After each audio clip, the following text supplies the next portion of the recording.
Sa iba pang balita, sumasailalim na sa gamutan si dating US President Joe Biden matapos itong ma-diagnose na may aggressive form ng prostate cancer. Sakit na agad kumalat sa kanyang mga buto.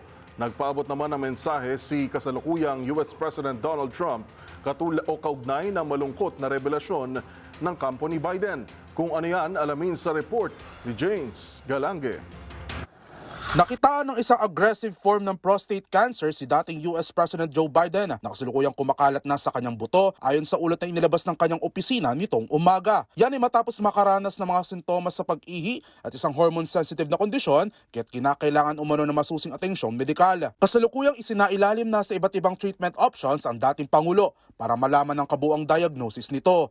Ngunit ayon sa mga doktor, ang mga kanser na kumakalat na sa buto ay karaniwang ikinokonsiderang nasa stage 4 at ang prostate cancer isa sa mga uri ng cancer na madalas na nadidiskubre sa mas maagang yugto. Ayon naman sa Centers for Disease Control and Prevention, bibihira lamang ang ganitong kondisyon kung saan 8% ang nasa advanced stage ang naitala noong 2021 kumpara sa 70% na may mahigit 200,000 cases sa Amerika. Sa isang online post naman, US President Donald Trump sa social media platform na Truth Social, nagpaabot naman ito ng simpatya kay Biden at hiniling ang mabilis at agaran nitong paggaling. Matatanda ang ilang beses nagkaroon ng patutsyada si Trump laban kay Biden patungkol umano sa naging pamamahala nito sa kanyang nagdaang administrasyon. Para sa MBC TV Network News, ito si James Galange ng DZRH TV, una sa Pilipinas, una sa Pilipino.